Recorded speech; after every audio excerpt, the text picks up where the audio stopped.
Friends, మీకు ఈ video నచ్చినట్లయితే లైక్ చేయండి, సబ్స్క్రైబ్ చేయండి. శారద వంశీ వాళ్ళ ఇంటికి వెళ్ళి ఇక వాళ్ళ అమ్మ నాన్నతో మాట్లాడుతూ ఉంటుంది.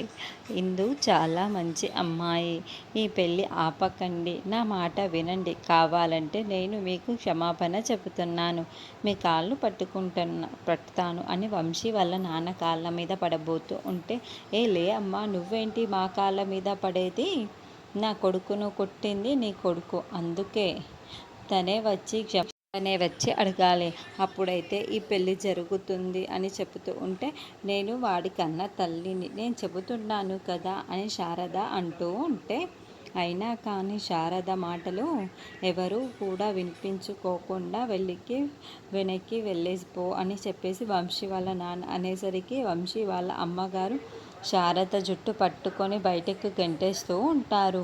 శారద కింద పడిపోతూ ఉంటే గగన్ అక్కడికి వచ్చి శారదను పట్టుకుంటూ ఉంటాడు. ఇక శారదను అలా చూసిన గగన్కి చాలా కోపం వస్తూ ఉంటుంది. ఇక వంశీ వాళ్ళ అమ్మకు, నువ్వు ఆడదాని కాబట్టి బ్రతికిపోయావు అని వార్నింగ్ ఇస్తూ ఉంటే, వంశీ వాళ్ళ నాన్నగారు ఏంట్రా ఏం చేస్తావు అని తన భార్యను పక్కకు లాగేసి, ఏంటే రెచ్చిపోతున్నావు అని చెప్పేసి అంటూ ఉంటే, నేను ఏం చేస్తానో నీ కొడుకుని అడుగు చెబుతాడు అని గగన్ చెబుతూ ఉంటే, ఏంట్రా నువ్వు చెప్పేది అని వంశీ వాళ్ళ నాన్న అంటూ ఉంటే, ఇక ఇదంతా చూసిన శారద గగన్ని గట్టిగా అరుస్తూ ఉంటుంది. ఇందు పెళ్ళి జరగాలి, నువ్వు ఇలా గొడవలు పెట్టకు అని చెబుతూ ఉంటే, తన పెళ్ళి ఆగిపోతే నాకేంటి అని గగన్ అనేసరికి శారదకు కోపం వచ్చి, గగన్ అని గట్టిగా అరుస్తూ తనకి క్షమాపణ చెప్పు అని అనేసరికి శారద కోసం గగన్ వంశీకి క్షమాపణ చెబుతూ ఉంటాడు.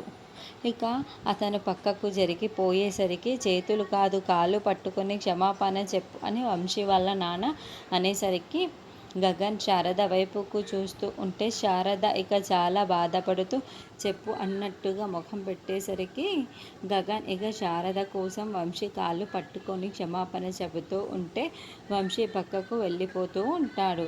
ఇక శారద గగన్ అలా క్షమాపణ చెబుతూ చూస్తే దుఃఖంతో కుమిలిపోతూ ఉంటుంది. ఇక వాళ్ళందరూ కూడా అక్కడి నుండి ఇంట్లోకి కోపంలో వెళ్ళిపోతూ ఉంటారు. ఇక శారదని గగన్ తీసుకొని అక్కడి నుండి ఇంటికి వెళ్ళిపోతూ ఉంటారు.